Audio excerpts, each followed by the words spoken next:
What's up everybody, it's your boy Justin with Herbal Lifestyle. And before watching this video, make sure you like it and subscribe to my channel. And I hope you guys enjoy what you're about to watch. Alright, so right here, which is pretty much at the base of the tree, you can see where the cambium layer is met, right? You can see that, it looks like a little V. That is where they do their grafts at Seamus O'Leary's tropical fruit trees. I mean, and look, I already have flowers. This is gonna fruit for me in 90 days. I will have loquats. Where you get it from Lowe's, Big Jim, loquat. I mean, look at that. That's a sloppy job. Although, I'm still gonna keep this and I'm gonna let it grow and see how it does this summer. It actually is not getting the ideal shade it's gonna want, where this one actually is gonna get the ideal shade it wants. So we're gonna do a little test. All right, so now we're just literally digging this hole. You can see I've already started digging it a while ago. Look at that. It's funny, if you guys came to me about 6 months ago when it came to planting, I used to have to use a pickaxe literally just to break through the dirt alone, just to get to those big rocks, just to pickaxe them out. Now, it really only requires a shovel.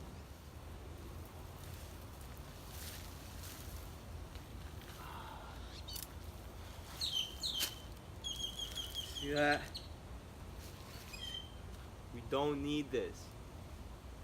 By the way, it does not break down at all. Promise you, it will stay there just like that forever.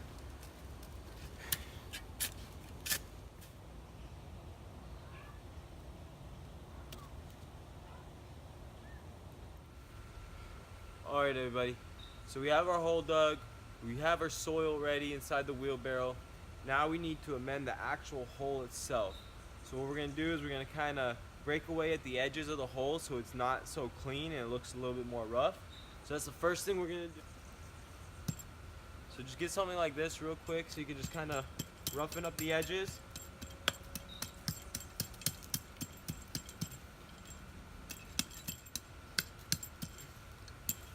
Alright, with that, I just want to show you real quick. This would be perfect inside the ground just as it is. Just going to kind of remove the rest of this extra sand. So the first thing we're going to add is gypsum. Gypsum is very important for this clay-like soil. Gypsum will actually break down the clay-like material in the soil, as well as making it a more acidic soil due to the sulfur that they add to the gypsum. So make sure when applying, apply heavily. Do not be afraid to apply this. It's not going to hurt your plants, not here in Arizona. So we're just going to get all that in there. It looks real white right now. The next thing we're going to add is our local worm castings. I like to do about a handful and just really get it in there. Try to spread it all around. This is going to help with microbial life. It's going to encourage it. It's going to encourage the microbial life within the soil so that more microbes and worms and grunts and all sorts of different bugs can actually start finding some food and coming to it. That's what that's going to help with. And then to feed those microbes, we're going to add some azomite. Remember, this has over 80 trace minerals. This is just beautiful food for them. So we're just going to go ahead and just sprinkle a nice little handful. Now that we've done that, the next thing we're going to do is add some soil to our hole before planting this. Alright, so we have our soil here. We're going to just add a small layer of this soil to kind of level out the hole so that when we put our pot in, it'll be sitting flush. Alright, so that's exactly where I want it. You're going to see how after planting it, It'll just be right where it needs to be. Alright, so now we have some mycorrhiza here. I got this on Amazon. It's about $20 a bag. We're going to use this little scooper that it comes with. We're going to take a teaspoon, just a teaspoon, and we're going to sprinkle it around this base, just like that. We're going to put that in there. Next, we're going to actually transplant this plant. It definitely needed to be either repotted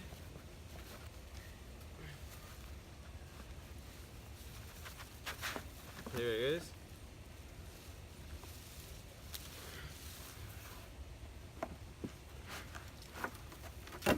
Wow.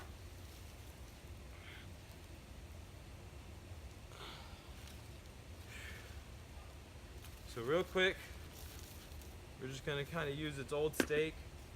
Just keep it supported. Not gonna dig too deep into their soil. Just don't want it to fall over again. Just want it to kind of hang out for a second. All right. We are gonna re-stake this though and tie it down. So next, now that we have it in the ground, I like to just kind of go around the root base and just kind of play with the soil, massage it a little bit.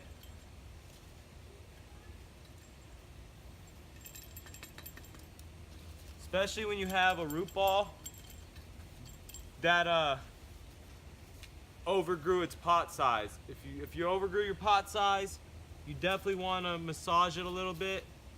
I'm gonna go ahead and lift this right here from the bottom, and just kind of break down some of this soil so that the roots are free again. Okay. Well, I probably heard like 10, 20 roots just kind of make that ripping noise when I was doing that. Alright, so now that we have it in the ground, we have the roots all massaged, the root ball all massaged. We're going to take another teaspoon and we're going to start sprinkling it around that root ball. And really trying to get it in there. You don't need it on top of the root ball. You really need it more along the inside. So mycorrhiza is a fungus that likes to break down nutrients around its surroundings and feed it to your plants for you. So you definitely want some mycorrhiza within your soil.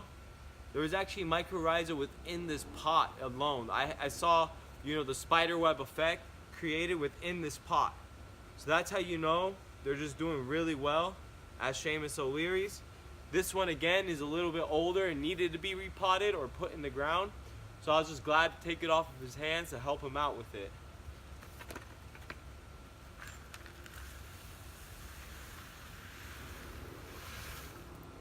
So now we're just going to pour this down into this side.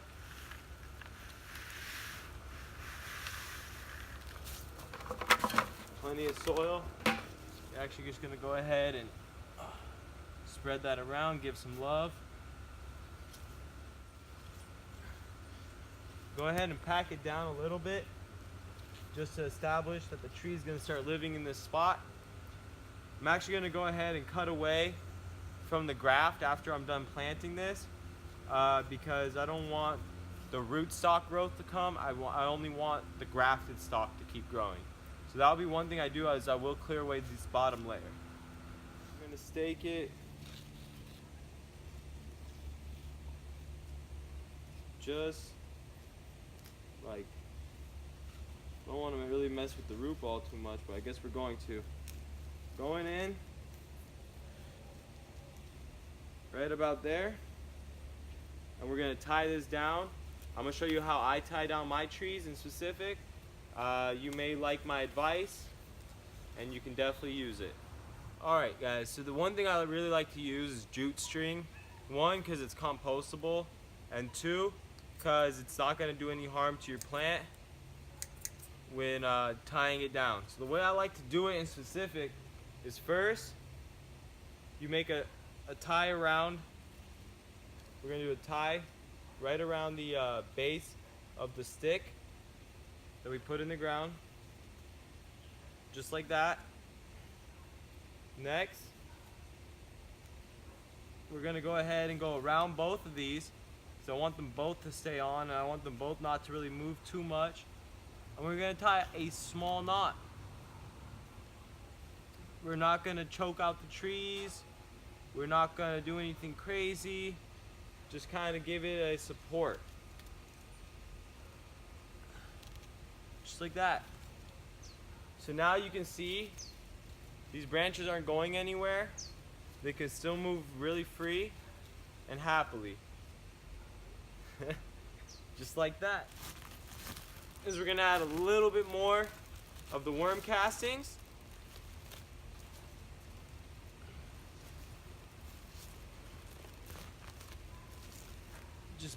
And just a little bit of azomite. Just gonna sprinkle that in, kind of rub it around, make it happy. So what do you think is the next step at this point?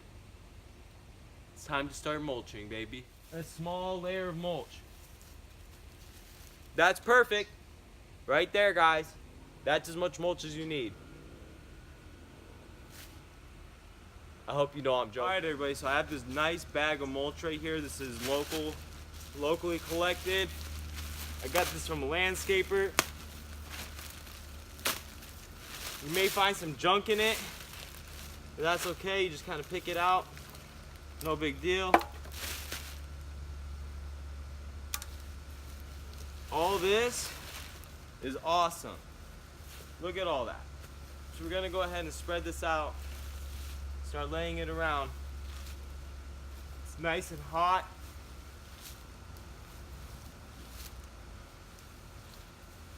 Oh yeah. How to keep your plants warm. This is it. If you could feel this right now, it feels like a chicken's ass when it's about to lay an egg.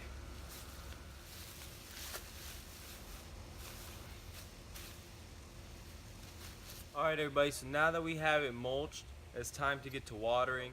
With that being said, we're going to water this right now. We're going to use about 15 gallons of water. Alright, so when watering your plants, you just want to make sure you kind of get all around the base of the tree. That way it gets an even flow of water. So now we have our loquat planted. We provided the right kind of nutrients for it. We went ahead and mulched it properly.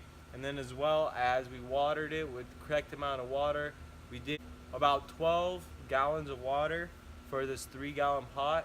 So about 4 times the water than the actual pot size was what I did. And I hope this information was great for you. Hope you guys enjoyed this video.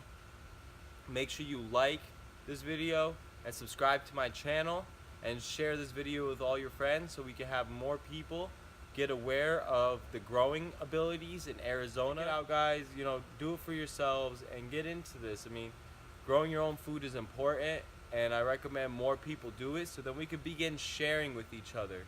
So we can actually share this food with each other, and we can have happy neighbors that never have to go to the grocery store, to the point where food is free. Imagine that, a system where food is free. This is Justin with Herbal Lifestyle. I'm signing off.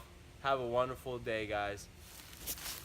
Alright, so as you can see, after watering everything, I created its own kind of line, berm.